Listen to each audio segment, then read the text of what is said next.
ಸ್ನೇಹಿತರೆ ನಮಸ್ಕಾರ.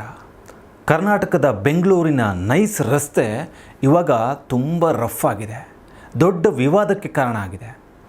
ಮೊನ್ನೆ ಕೇಂದ್ರ ಸಚಿವ ಎಚ್ ಡಿ ಕುಮಾರಸ್ವಾಮಿ ಅವರು ಯಾರು ಟೋಲ್ ಕಟ್ಟಬೇಡಿ ನೈಸ್ ರೋಡಲ್ಲಿ ಅಂತ ಹೇಳಿದ ಮೇಲಂತೂ ಆ ಟೋಲ್ ಗೇಟ್ಗಳಲ್ಲಿ ಪ್ರತಿದಿನ ರಾದ್ದಾಂತ ರಂಪ ನಡೀತಾನೆ ಇದೆ. ಅಂದರೆ ಅಲ್ಲಿ ಪೊಲೀಸರು ಸೇರ್ಕೊಂಡಿದ್ದಾರೆ, ಮೀಡಿಯಾದವರು ಸೇರ್ಕೊಂಡಿದ್ದಾರೆ, ಜನ ಎಲ್ಲ ನಾವು ಟೋಲ್ ಕಟ್ಟಲ್ಲ ಅಂತ ಜಗಳ ಮಾಡೋಕ್ಕೆ ಶುರು ಮಾಡಿದ್ದಾರೆ.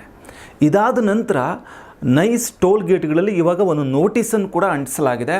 ಯಾರು ಟೋಲ್ ಕಟ್ಟದೇ ಹೋಗ್ತಾರೆ ಇದು ಅಕ್ರಮ, ಟೋಲ್ ಕಟ್ಟದೇ ಇರೋದೇ ಅಕ್ರಮ, ಮತ್ತು ಯಾರು ಟೋಲ್ ಬೂತ್ಗಳಲ್ಲಿರೋ ಎಂಪ್ಲಾಯೀಸಿಗೆ ಟಾರ್ಚರ್ ಕೊಡ್ತಾರೆ, ತೊಂದರೆ ಕೊಡ್ತಾರೆ, ಅವರ ವಿರುದ್ಧ ನಾವು ಕಾನೂನು ಕ್ರಮ ತಗೋತೀವಿ ಅನ್ನೋ ಮಾತನ್ನು ನೈಸ್ ಸಂಸ್ಥೆಯವರು ಹೇಳ್ತಾ ಇದ್ದಾರೆ. ಹಾಗಿದ್ರೆ ಏನಿದು ಈ ನೈಸಿನ ಕತೆ? ಕರ್ನಾಟಕ ರಾಜ್ಯ ಹೈಕೋರ್ಟ್ ಹೇಳಿರೋ ಹಾಗೆ ಇದು ಕರ್ನಾಟಕದ ದೊಡ್ಡ ಭೂ ಅವ್ಯವಹಾರನ, ಕರ್ನಾಟಕ ಸರ್ಕಾರಗಳ ಅತಿ ಮೂರ್ಖ ನಿರ್ಧಾರಗಳೇ ಇದಕ್ಕೆ ಕಾರಣನ. ಖಾಸಗಿ ಕಂಪನಿ ಕೈಗೆ ನಮ್ಮ ಸರ್ಕಾರಗಳು 20,000 ಎಕರೆ ಕೊಟ್ಟು ಕೈ ತೊಳೆದುಕೊಂಡಿದ್ದಾವ.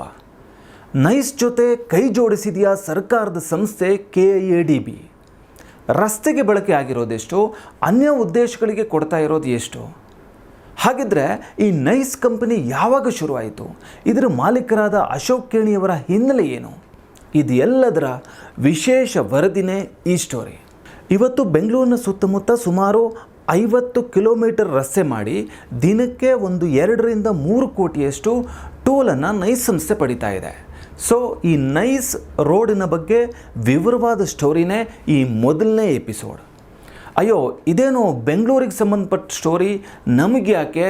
ಇದು ಆವತ್ತಿಂದ ಮುಗಿಯೋದ ಕಥೆ, ಆವತ್ತಿಂದ ನಡೀತಾ ಇದೆ, ಇನ್ನೂ ನಡೀತಾ ಇರುತ್ತೆ. ನಮಗೂ ನೈಸ್ ರೋಡ್ಗೂ ಏನೂ ಸಂಬಂಧ ಇಲ್ಲ, ಈ ಥರ ಎಲ್ಲ ದಯವಿಟ್ಟು ಅಂದ್ಕೋಬೇಡಿ. ಖಂಡಿತ ಸಂಬಂಧ ಇದೆ. ಆದರೆ ಯಾರ್ದು ಸರಿ ಯಾರ್ದು ತಪ್ಪು ಅನ್ನೋ ಜಡ್ಜ್ಮೆಂಟ್ ಕೊಡೋಕ್ಕಂತೂ ನಾವು ಈ ಸ್ಟೋರಿ ಮಾಡ್ತಾ ಇಲ್ಲ. ಆದರೆ ಈ ಭೂಮಿ ಮೇಲೆ ಹೀಗೂ ಕೂಡ ನಡೆಯುತ್ತಾ ಅನ್ನೋ ಒಂದು ಆಶ್ಚರ್ಯದ ಪ್ರಶ್ನೆ ಈ ಸ್ಟೋರಿ ಪೂರ್ತಿ ಕೇಳಿದ್ರೆ ನಿಮಗೂ ಪ್ರತಿಯೊಬ್ಬರಿಗೂ ಬಂದೇ ಬರುತ್ತೆ. ನಾನು ಸುಧನ್ ವದರಾಜೆ, ನೀವು ನೋಡ್ತಿದ್ದೀರಾ ಕರೆಂಟ್ ಕನ್ನಡ. ಮೊನ್ನೆ ಅಂದರೆ ಆಗಸ್ಟ್ 9ನೇ ತಾರೀಕು ಹಾಲಿ ಕೇಂದ್ರ ಸಚಿವರಾದ ಮಾಜಿ ಮುಖ್ಯಮಂತ್ರಿ ಎಚ್ ಡಿ ಕುಮಾರಸ್ವಾಮಿಯವರು ಬೆಂಗಳೂರಿನಲ್ಲಿ ಒಂದು ಪ್ರೆಸ್ ಮೀಟ್ ಮಾಡಿದ್ರು. ಅಲ್ಲಿ ಕುಮಾರಸ್ವಾಮಿಯವರು ನೈಸ್ ಮೇಲೆ ತುಂಬ ದೊಡ್ಡ ಆರೋಪಗಳನ್ನು ಮಾಡಿದ್ರು. ಮುಖ್ಯವಾಗಿ ಅದು ಏನಪ್ಪ ಅಂತಂದರೆ, ನೈಸ್ ರೋಡಿನ ಹೊಸಕೆರೆಹಳ್ಳಿ ಅನ್ನೋ ಒಂದು ಪ್ರದೇಶದ ಹತ್ತಿರ ಒಂದು ದೊಡ್ಡ ಬಿಲ್ಡಿಂಗ್ ಕಟ್ಟೋದಕ್ಕೆ ಶೋಭಾ ಡೆವಲಪರ್ಸ್ ಅನ್ನೋ ಒಂದು ಪ್ರಖ್ಯಾತ ರಿಯಲ್ ಎಸ್ಟೇಟ್ ಕಂಪನಿಗೆ ನೈಸ್ NOC ಕೊಟ್ಟಿದೆ ಅನ್ನೋದು. NOC ಅಂದರೆ ನೋ ಅಬ್ಜೆಕ್ಷನ್ ಸರ್ಟಿಫಿಕೇಟ್ ಕೊಟ್ಟಿದೆ ಅನ್ನೋದು. NOC ಕೊಡೋಕ್ಕೆ ನೈಸ್ಗೆ ಏನು ಅಧಿಕಾರ ಇದೆ ಅಂತ ಕುಮಾರಸ್ವಾಮಿ ಕೇಳಿದ್ರು.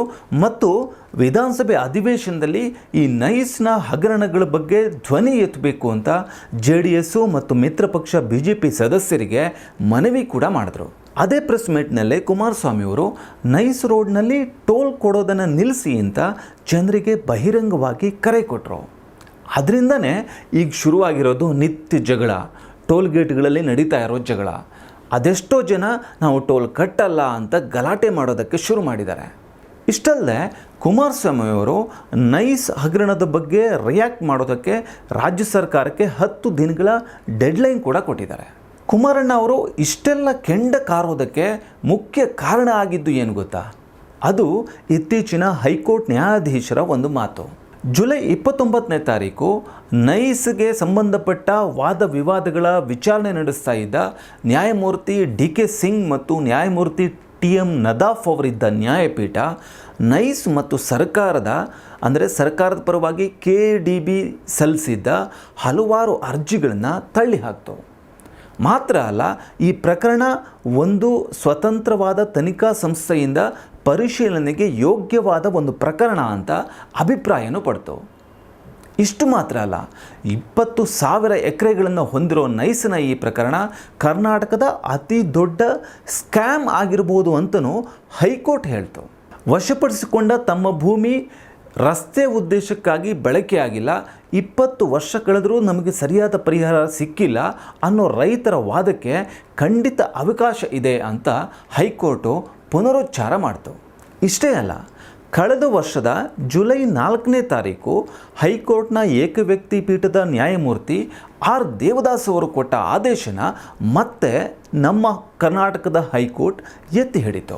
ಮಾತ್ರ ಅಲ್ಲ, ಕಳೆದ ವರ್ಷ ಕೊಟ್ಟಿದ್ದ ಆದೇಶ ಇದೆಯಲ್ಲ, ಆ ಆದೇಶದ ವಿರುದ್ಧ ನೈಸ್ ಸಂಸ್ಥೆ ಮತ್ತು ಕರ್ನಾಟಕ ರಾಜ್ಯ ಸರ್ಕಾರದ KIADB ಮತ್ತು ಒಂದಷ್ಟು ಜನ ಬೇರೆಯವರು ಸೇರಿ ಕಳೆದ ವರ್ಷದ ಆದೇಶದ ವಿರುದ್ಧ ಸುಮಾರು 92 ಅರ್ಜಿಗಳನ್ನು ಸಲ್ಲಿಸಿದರು. ಆ ಎಲ್ಲ ಅರ್ಜಿಗಳನ್ನು ಕರ್ನಾಟಕ ರಾಜ್ಯ ಹೈಕೋರ್ಟ್ ತಿರಸ್ಕಾರ ಮಾಡ್ತು.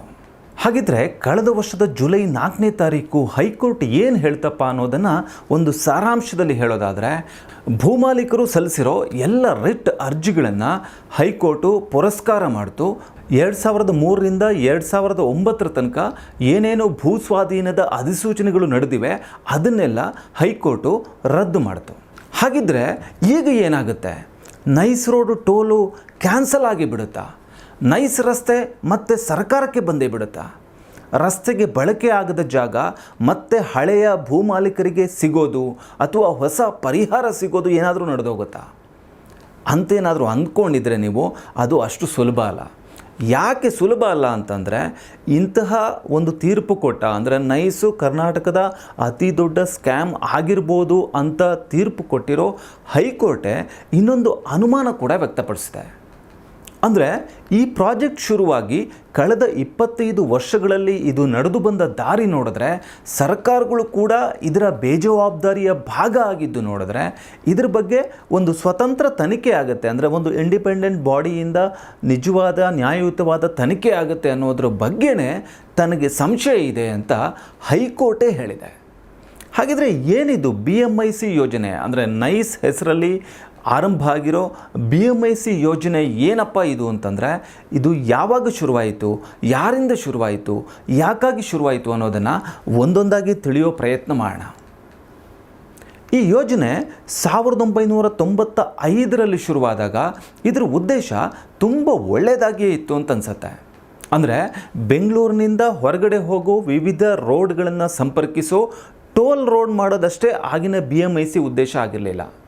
ಅದ್ರ ಜೊತೆಗೆ ಪೆರಿಫೆರಲ್ ರೋಡ್ಗಳು ಮಾಡೋದು, ಟೌನ್ಶಿಪ್ಗಳು ಮಾಡೋದು, ಅಂದರೆ ಉದಾಹರಣೆಗೆ 5 ಟೌನ್ಶಿಪ್ಗಳು ಮಾಡೋದು, ಬಿಡದಿ ಬಳಿ 2 ಕಾರ್ಪೊರೇಟ್ ಮತ್ತು ವಾಣಿಜ್ಯ ಕೇಂದ್ರಗಳು, ರಾಮನಗರ ಬಳಿ 1 ಕೈಗಾರಿಕಾ ಮತ್ತು ಪಾರಂಪರಿಕ ವಲಯ, ಶ್ರೀರಂಗಪಟ್ಟಣದ ಬಳಿ 1 ಪರಿಸರ ಪ್ರವಾಸಿ ಕೇಂದ್ರ.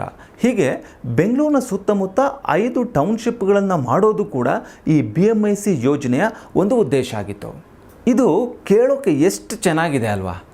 ಆದರೆ 90ರ ದಶಕದಲ್ಲೇ ಇಷ್ಟೊಂದು ಮುಂದಾಲೋಚನೆ ಮಾಡಿದ್ರು ಅನ್ನೋದು ಕೂಡ ತುಂಬ ಖುಷಿನೇ ತರುತ್ತೆ. ಆದರೆ ಸಮಸ್ಯೆ ಆಗಿದ್ದು ಇದು ಮುಂದುವರೆದ ರೀತಿಯಲ್ಲಿ. ಹಾಗಿದ್ರೆ ಈ ನೈಸ್ ಕಂಪನಿ ಯಾವಾಗ ಶುರುವಾಯಿತು?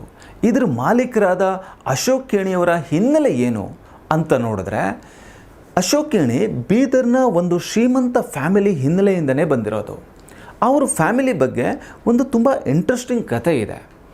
ಅವರ ಬೀದರ್ನ ಹಳೆಯ ಮನೆಯ ಮಾಳಿಗೆಯಲ್ಲಿ ಒಂದು ಕಂಬಕ್ಕೆ ಒಂದು ಮರದ ಕೈಯನ್ನು ಕಟ್ಟಲಾಗಿದೆಯಂತೆ. ಊರಿನವರ ಪ್ರಕಾರ ಆ ಕೈ ಅಶೋಕ್ ಖೇಣಿಯವರ ತುಂಬ ಜನಪ್ರಿಯರಾದ ತಾತ ಮಹಾರುದ್ರಪ್ಪ ಅನ್ನೋರದ್ದು. ಅಶೋಕ್ ಖೇಣಿಯವರ ತಾತ ಮಹಾರುದ್ರಪ್ಪ ಅವರ ಜನಪ್ರಿಯತೆ ಯಾವ ಲೆವೆಲಿಗಿತ್ತು ಅಂತಂದರೆ, ದಾನ ಕೊಟ್ಟು ಅವರು ಒಂದು ಕೈಗೆ ಪ್ಯಾರಲಿಸಿಸ್ ಬಂತು ಅಂತ ಹೇಳೋವಷ್ಟು. ಅಂದರೆ ಆ ಕಾಲದಲ್ಲಿ ಊರಿಗೆಲ್ಲ ಪ್ಲೇಗ್ ಬಂದಿತ್ತು. ಅವರು ತಮ್ಮ ದೊಡ್ಡ ಕೋಟೆಯಂಥ ಒಂದು ಮನೆಯಲ್ಲಿ ಊರಿನವರಿಗೆಲ್ಲ ಆಶ್ರಯ ಕೊಟ್ಟಿದ್ರಂತೆ. ಇಂತಹ ಮಹಾರುದ್ರಪ್ಪ ಅವರ ಮೊಮ್ಮಗ ಅಶೋಕ್ ಖೇಣಿ ಸುರತ್ಕಲ್ ಎಂಜಿನಿಯರಿಂಗ್ ಕಾಲೇಜಿನಲ್ಲಿ ಎಂಜಿನಿಯರಿಂಗ್ ಡಿಗ್ರಿ ಪಡ್ಕೊಂಡು 1992ರಲ್ಲಿ ಇಟಾಲಿಯನ್ ಅಮೇರಿಕನ್ ಆಗಿರೋ ರೀಟಾ ಅನ್ನೋರನ್ನು ಮದುವೆ ಆಗ್ತಾರೆ. ಆಗ ಅಮೇರಿಕದಲ್ಲಿ ಉದ್ಯೋಗದಲ್ಲಿದ್ದ ಅಶೋಕ್ ಖೇಣಿಯವರು ಭಾರತಕ್ಕೆ ಬಂದು ಬೆಂಗಳೂರಿನಿಂದ ಮೈಸೂರಿಗೆ ಹೋಗ್ತಾ ಇರ್ತಾರೆ. ಅವರು ಯಾವಾಗ ಬೆಂಗಳೂರಿಂದ ಮೈಸೂರಿಗೆ ಹೋಗ್ತಾ ಇದ್ರೋ ಆವಾಗ ಆ ಬೆಂಗಳೂರು ಮೈಸೂರಿನ ರೋಡ್ ಕಂಡೀಷನು ತುಂಬ ಕೆಟ್ಟದಾಗಿತ್ತು. ಅದನ್ನು ನೋಡಿ ಬೆಂಗಳೂರು ಮತ್ತು ಮೈಸೂರು ಮಧ್ಯೆ ಒಂದು ತುಂಬ ಒಳ್ಳೆಯ ನೈಸಾದ ಹೈವೇನ ನಿರ್ಮಾಣ ಮಾಡಬೇಕು ಅನ್ನೋ ಕನಸನ್ನು ಅಶೋಕ್ ಖೇಣಿಯವರು ಕಾಣ್ತಾರೆ.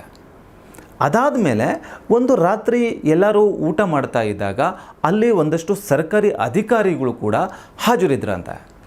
ಅವರೆಲ್ಲನೂ ಹೇಳಿದ್ರು, ಅಂದರೆ ಫಾರಿನ್ನಿಂದ ಬಂದವರೆಲ್ಲ ಇಂಡಿಯಾದ ರೋಡ್ಗಳು ಸರಿ ಇಲ್ಲ ಅಂತ ಕಂಪ್ಲೇಂಟ್ ಮಾಡೋದು ತುಂಬ ಕಾಮನ್, ಬಟ್ ನೀವೇನು ಮಾಡ್ತೀರಾ ನೋಡಿ ಅಂತ ಆ ಅಧಿಕಾರಿಗಳು ಅಲ್ಲಿ ಅಶೋಕ್ ಖೇಣಿಯವರಿಗೆ ಹೇಳಿದ್ರಂತೆ. ಇದಾದ 2 ವರ್ಷಗಳ ನಂತರ ಅಶೋಕ್ ಖೇಣಿಯವರು ಅಮೆರಿಕದಲ್ಲಿರೋ ಉದ್ಯೋಗ ಬಿಟ್ಟು ಬೆಂಗಳೂರಿಗೆ ಬರ್ತಾರೆ. 1995ನೇ ಇಸ್ವಿನಲ್ಲಿ HD ದೇವೇಗೌಡ ಅವರು ಕರ್ನಾಟಕದ ಮುಖ್ಯಮಂತ್ರಿಯಾಗಿದ್ದರು. ಆಗ ಅಶೋಕ್ ಖೇಣಿ ಮತ್ತು ದೇವೇಗೌಡರು ಹೇಗೆ ಕನೆಕ್ಟ್ ಆದರು, ಯಾವ್ಯಾವ ಕಂಪನಿಗಳು ಖೇಣಿಯವರ ಜೊತೆ ಕೈ ಜೋಡಿಸಿದ್ವು, ನಂತರ JH ಪಟೇಲ್ ಅವರ ಸರ್ಕಾರದಲ್ಲೇ ಒಂದು ದೊಡ್ಡ ಬ್ಲಂಡರ್ ನಡೀತಾ. ಸರ್ಕಾರದ PWD ಕಾರ್ಯದರ್ಶಿ ಆಗಿದ್ದವರೇ ನಿವೃತ್ತರಾದ ಮೇಲೆ ನೈಸ್ ಸಂಸ್ಥೆಗೆ ಸಲಹೆಗಾರರಾಗಿ ಕೆಲಸ ಮಾಡಿದ್ದು ಹೇಗೆ, ಈ ಎಲ್ಲ ವಿವರಗಳನ್ನು ಕೊಡ್ತೀವಿ ಮುಂದಿನ ಸಂಚಿಕೆಯಲ್ಲಿ. ನೋಡ್ತಾ ಇರಿ ಕರೆಂಟ್ ಕನ್ನಡ.